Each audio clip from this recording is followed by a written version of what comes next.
तुम्हारी हर मुराद पूरी होगी। तुम्हें बिल्कुल फ़िक्र करने की आवश्यकता नहीं है। आज गुरुवार का दिन है। आज मैं तुम्हें याद दिलाना चाहता हूँ कि आज अन्नदान तुम ज़रूर करना। आज तुम्हें खुद कोई सामने से चलकर आएगा और तुमसे कुछ खाने के लिए मांगेगा। तुम्हें उसे पैसे नहीं देने हैं और ना ही तुम्हें उसे अपने घर से कुछ बना कर देना है या अपना डब्बा निकाल कर देना है। तुम उसे आसपास की दुकान से कुछ भी खाने की चीज़ दिला दो। और आज तुम्हें नहीं ढूंढना होगा, मैं ढूंढ कर दूंगा।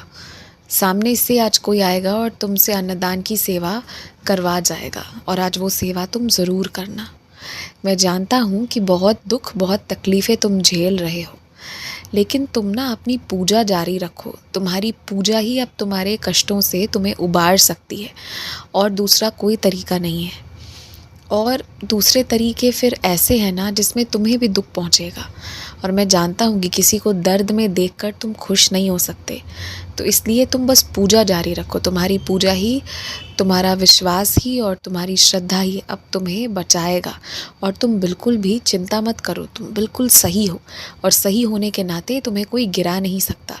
सही होने की एक अलग ही ताकत, एक अलग ही रौनक, एक अलग ही चमक होती है जो तुम्हारे चेहरे पर है और इसी वजह से तुम निडर भी होकर चल रहे हो। इसलिए घबराने की आवश्यकता नहीं है। मैं चाहता हूँ ना कि तुम अपने घर में अब थोड़ा कम सामान रखा करो। तुमने बहुत चीज़ों से घर को भर दिया है, पर इतने सारे पैसे लगाने से क्या फ़ायदा हुआ? ये सब व्यर्थ ही हो रहा है ना। इतने सामान का उपयोग भी नहीं हो रहा जितना सब कुछ तुम्हारे घर पर है। इसीलिए इन चीज़ों से सीखो, समझो और अब ना स्थिर मन से, शांत मन से कोई भी चीज़ खरीदारी करते हो तो स्थिर होकर खरीदारी किया करो। और यहाँ तक कि मैं तुम्हें ये भी कहना चाहता हूँ कि किसी को तोहफ़ा भी दे रहे हो ना, तो ऐसा कोई चीज़ मत दो जो बस कहने के लिए, 2 पल के लिए सामने वाले को मिले, फिर वो भी रखा जाए। उदाहरण के लिए तुम जानते हो कि तुम जिसे तोहफ़ा भेजने वाले हो उसके पास पहले से ही गणेश जी की मूर्ति है। अब तुम फिर से उनकी उसी विग्रह को वापस भेजोगे तो वो तोहफ़ा तो लेगा ही, पर तुम जानते हो कि वो बस यूं ही रखा रहेगा।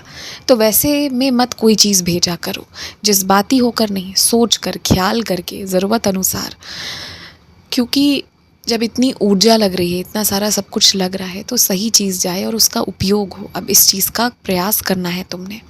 और अब ना सारी दुनिया को भूल जाओ, सारा सब कुछ अब छोड़ दो।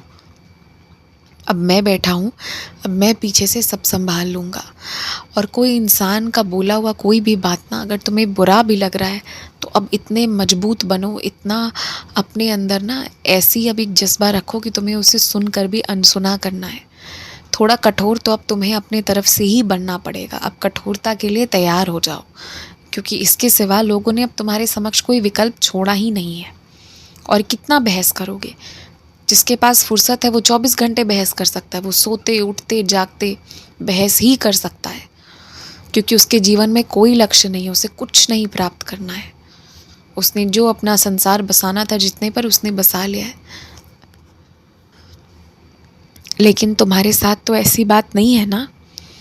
तुम्हारा लक्ष्य है, तुम्हारे पास बहुत चीज़ें हैं, तो इसीलिए तुम ध्यान दो, समझो और अब ना बहस करना छोड़ दो। जिसे बार बार चिल्लाने बोलने पर समझ नहीं आ रहा है, उस इंसान से बहस करने का कोई फ़ायदा नहीं।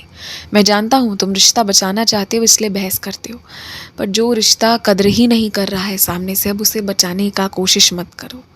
और सब छोड़ दो। कुछ चीज़ें तकदीर, किस्मत पर भी छोड़नी पड़ती है कभी कभी। वर्तमान के लिए वही करो।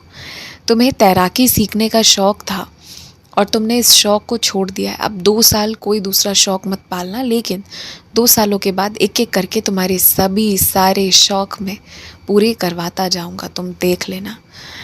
और तुम्हें जैसी रेडियो या जैसा स्पीकर जो भी चाहिए था ना, वो तुम्हें तोहफे में इसी महीने के अंत तक मिल जाएगा। इसलिए उसकी चिंता मत करो। खूब खुश रहो। आयुष्मान भव, दीर्घायु भव, यशस्वी भव, तेजस्वी भव, धनवान भव।